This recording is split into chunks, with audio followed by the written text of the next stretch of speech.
Welcome back, guys. We are working on the Razor Crest. This is a completely new model by Round 2 being put out under the AMT banner.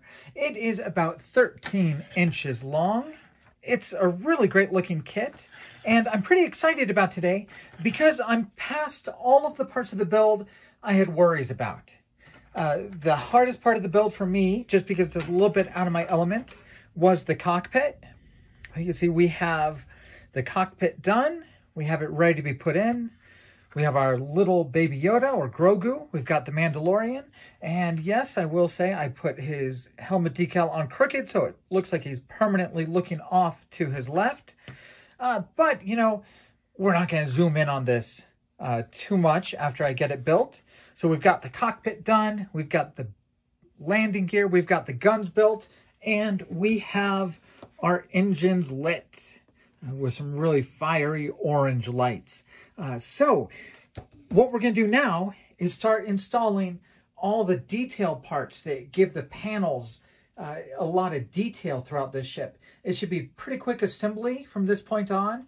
Then we're going to move on to painting and weathering the Razor Crest. All right, here's our first three pieces of detail parts. So the first one is a rear panel.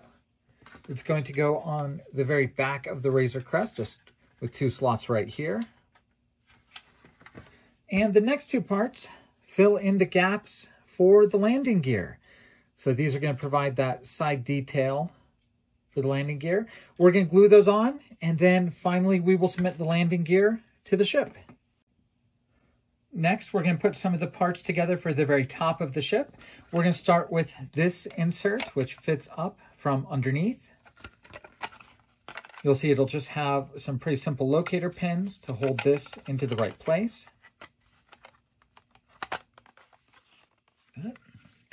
And then we have parts that will provide the underside of the wings. So once again, we'll step away and get those glued into place. And we'll have a part that fits right on the very nose of the ship to provide all of that wonderful detail for the very bow of the Razor Crest. And lastly, for this part of our assembly, we have these two small parts that will fit on top to make up the top part of the wings. All right, with all those kind of detail parts and panels placed on the ship, it's time to do some of the major construction. So we're going to add the engines to the wings, and I did have to just cut a hole there. There's plenty of room to make a hole, and that's going to be for my wires. And I did file an opening right there in the engine, right in between those slots. So you can see there are 3 tabs to fit into 3 slots in the engine, and they do fit pretty easily together. And you'll put a lot of glue on those surfaces and then run glue all along the seams, and you'll have a very strong connection for each engine. With the engines attached, I connected the wires from each engine together and made a long tail to run out to our power supply. I drilled a hole in the bottom of the ship that's going to just run through to the stand, and we're going to feed our wire through like that. There's plenty of room in here. If I had more time, this would even be a great place to make like a hidden battery compartment in the ship, or make the hatch removable so that you don't have to have any wires. But the next step in construction is simply going to be put a lot of glue on all the locator pins and connect the top to the bottom. All right, coming up on the very end of construction, you've got a couple choices. You can either have your door and your ramp closed with this piece, or you can use this piece. Now this ramp is made up of 4 pieces, one kind of for the door, one for the extension piece, and 2 little armatures. They have a tab right down here on the bottom that will fit into this slot. They're not really swappable after the model is built, so you'll have to choose whether or not you want it built with the door closed or open. Just because it's a feature of the kit, I'm going to build mine with them open. So this piece will just glue in place, and you glue the armatures into the side here. And the rear ramp is done the same way. So you can either put it on closed, or you can mount it as an open ramp. All right, with construction complete, I painted the ramps briefly a dark green according to the box. I've masked that off. I've also masked off the parts that contain the clear parts of the ship. I painted those silver in assembly so I wouldn't have to mask off like the itty bitty tiny parts. Like I painted the entire front canopy section silver before I assembled it, so now I can mask the entire thing off. And what I'm going to do next is just laying an entire silver base coat over the entire model.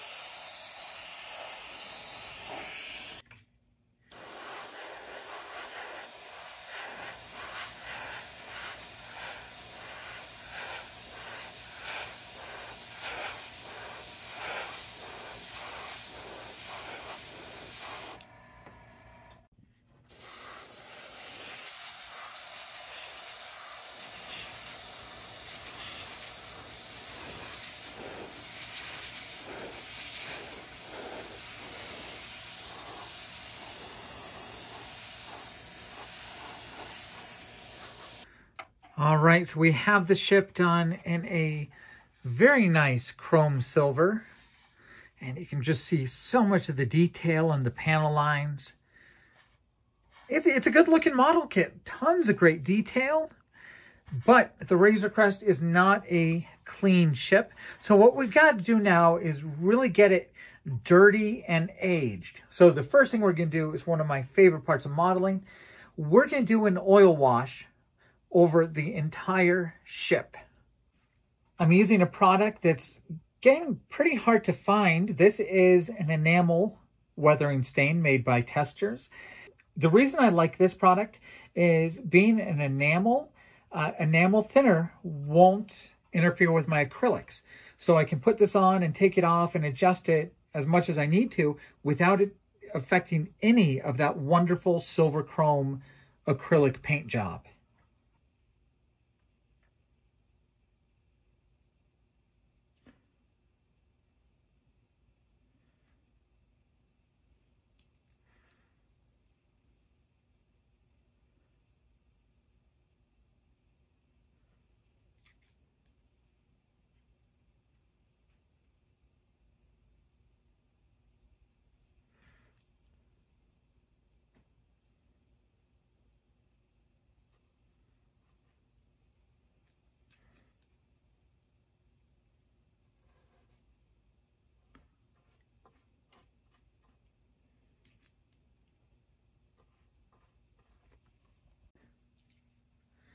All right, with the wash applied, it's now time to start cleaning it up.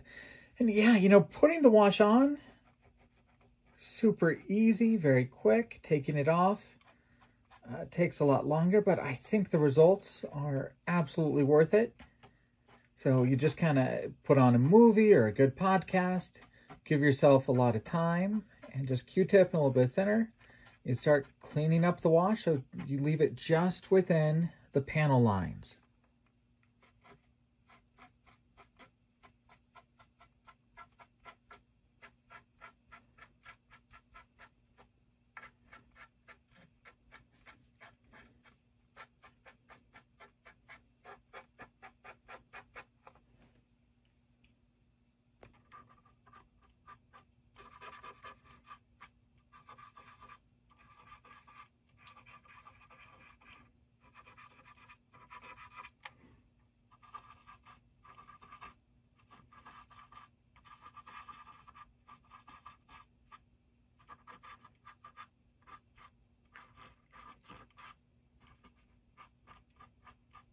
With most of the wash cleaned off, now is a great time to go through and add a little bit of color to your weathering. So for example, I have a rust colored stain, and we're just going to pick a few areas of the ship where we might make it look a little rusty instead of just grimy.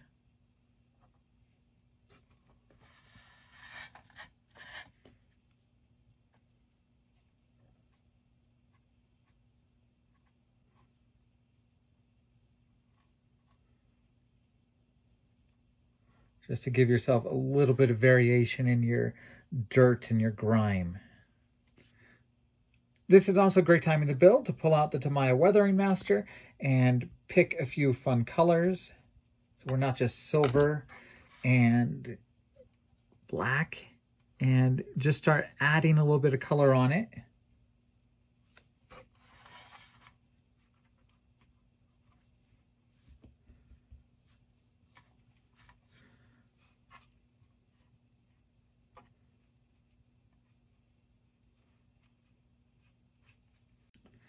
So what I like to do with the Weathering Master is put it on kind of thickly, and then you can come at it with, once again, my enamel thinner, and pull it back and dilute it a little bit and make it more into a colored streak over the panel.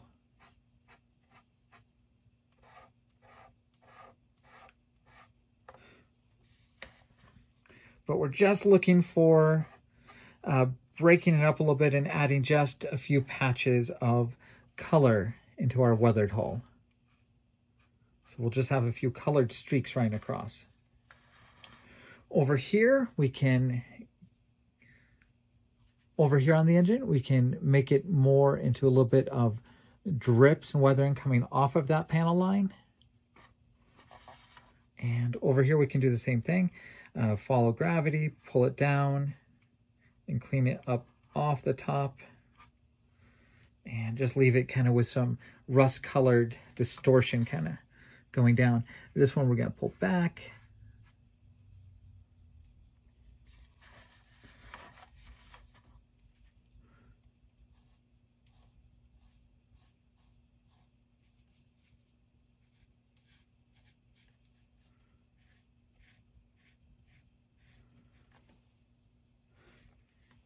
But we just want this to start getting old and battered.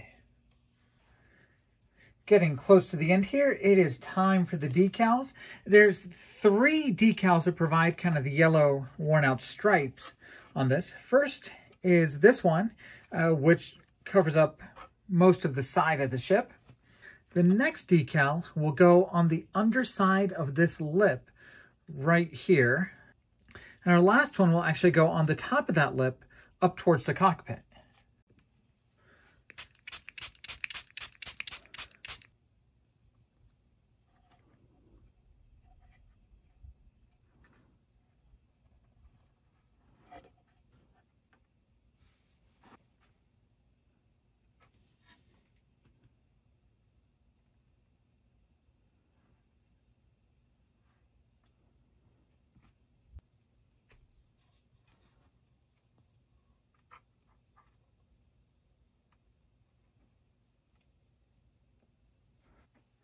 Now that we're done with our decals and our wet weathering with solvents, we can move on to some dry weathering. So this is just kind of a chalk pastel, and it's really good for burnt or smoky areas, like the backs of these engines.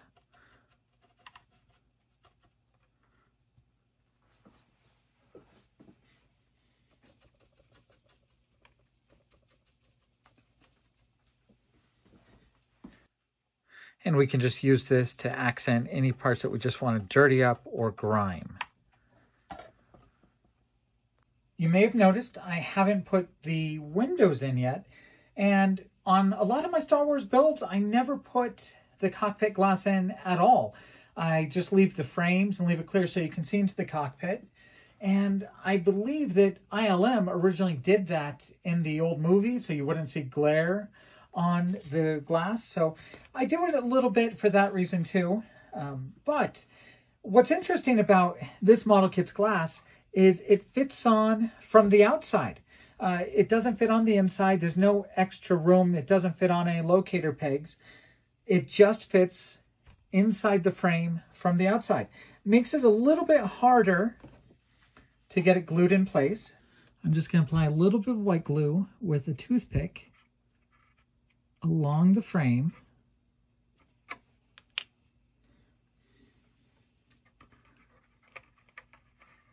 And then set in the glass.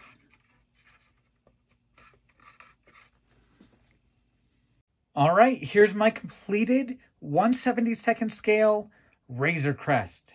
So a very nice model, lots of detail going across the entire side of the ship. Very nice decals to provide those worn and battered markings. And of course, we have our wonderfully lit orange engines, all fiery and lit up the way they would be in the show. And I think in the first video you saw that these are pretty easy to do. Just put some LEDs, point them back towards that clear part, play around with your orange and your red clear paints, and you should be able to get a very nice golden glow out of those engines. But I think that's a wonderful effect to be able to have on the model. I like how it's not symmetrical between the two sides and the beat up markings, but just you can see all the detail in this model kit, from the engines to those side panels. Once again, you don't have to build it with the landing gear. You could build it in a flight mode. You don't have to build it with the ramps open. You can build those closed. So really nice to have some good options. Very nice view into the cockpit here, so you can see that you will be able to see your little Grogu and Mandalorian figures through that cockpit glass. And then just take a look at all the detail AMT in Round 2 has been able to put into this model kit.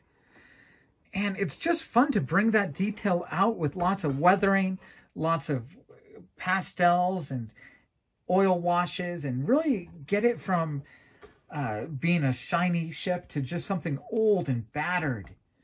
I really think it's a blast to weather up and dirty up all of these Star Wars ships. It's really fun. And I think that the assembly went easily. I don't think I really ran into any problems except for my dislike of painting those tiny, tiny little figures. But I think the end result is going to be great for just about anybody who builds this model kit. The kit is just filled with so much detail and is so easy to put together. I think if you're eagle-eyed, you might have noticed this engine cap is on the wrong side. That little cutout should be over here. So they're not symmetrical like I thought when I was building it.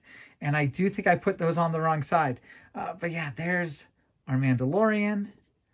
There's our guns. That's certainly an intimidating view for anybody trying to take down the Mandalorian. But yeah, let's take a look at the ship alongside some other 1/72nd scale fighters. Now, I have no idea how right now I don't have any 1/72nd scale X-Wings, but here is the ship next to a 1/72nd scale Y-Wing. Kind of some similarities there, from the yellow striping to kind of similar engines, except for they're huger on the Razor Crest.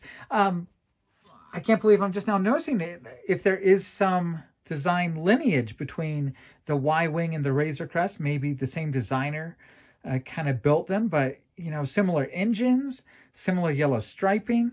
And this brings up a good point. You don't have to use the decals. If you have more fun painting and doing chipped paint like I did on the Y-Wing, you certainly can just mask those stripes off and paint it and weather it yourself. I think the Razor Crest would absolutely take out a handful of TIE fighters. TIE fighters are just dwarfed by the Razor Crest. Even something like this, a Royal Imperial fighter. And of course, the Razor Crest would be dwarfed by the Millennium Falcon. But these two ships are in scale with each other. And, you know, they both kind of serve the same purpose. You know, they're both ships you can live in and travel in and kind of make a home as you run your nefarious smuggling or bounty hunting operations. And of course, you know, this is why I sometimes leave that cockpit glass out. But as you can see, cockpits definitely in scale with each other. And my little crew for the Bandai Millennium Falcon. So what are my actual thoughts reviewing this model? First of all, this is a modern model kit. So as opposed to the AMT re-releases that I had to build earlier in the year, which were fun, but they were clearly things of the past. No fit problems on this model kit at all. Everything comes off the sprues easily. Everything fits together well. There's no gaps, no putty, very little sanding required. So a wonderful modern kit as far as the build and the fit. I think the decals are fantastic. I think they do everything they should. And remember, there's also clean decals where these stripes are full and complete in case you want to do a new off the assembly line model. I think the cockpit looks great. I think the tiny Grogu is a wonderful addition. I think the Mandalorian figure, even though they tried to help out modelers like me who can't paint figures by giving us that decal. So I think that helmet decal is wonderful. And once again, they also provided a bandolier decal that I did not use, but that just is another thing that really helps out people who aren't as good at painting figures.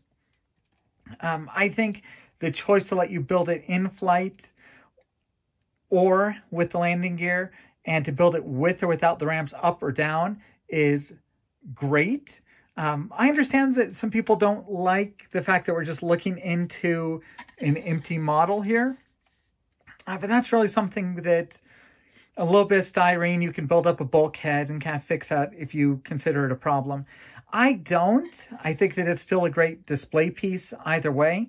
But I would not be surprised if within a few months there's a couple 3D printed inserts for people to drop into this model kit if you don't like staring into the empty model. But just, yeah, you know, take a look at those accentuators and the detail on the ramp. And this is a pretty solid model. Remember, I'm building these models in under 2 weeks. My actual build time is probably, when I can get away from work to work on them, probably about 3 or 4 days. And just building it out of the box with some real basic techniques. If you can get a model kit that looks this good, the model makers are doing a great job. I'm really excited to see other people start working on this kit, to see kind of what the experts can make out of it, to see how past they can go these out-of-the-box builds that I do. But a very nice model kit. I had a blast building it. As always, thank you guys very much for following the builds. Hopefully this will give you guys a lot of good ideas of what you can do better on your model builds when you get to work on this model kit. I appreciate your support. I appreciate Round 2 sending out these review samples to us. And I appreciate everybody at All Scale Trek Forums. Once again, wonderful forums for all sorts of sci-fi modeling. You will see some absolutely incredible model builds, not just Star Trek builds, but all sorts of sci-fi builds at All Scale Trek Forums. But probably the best Star Trek modeling forum that is out there anywhere. I think the next model I'm going to work on is actually another one of those AMT re-releases. It's going to be the AT-ST from Return of the Jedi. We're going to work on that model next week. It should be a pretty simple build. But this was the Razor Crest, the all-new model kit being put out by AMT. Thanks for watching it, and we'll be back soon.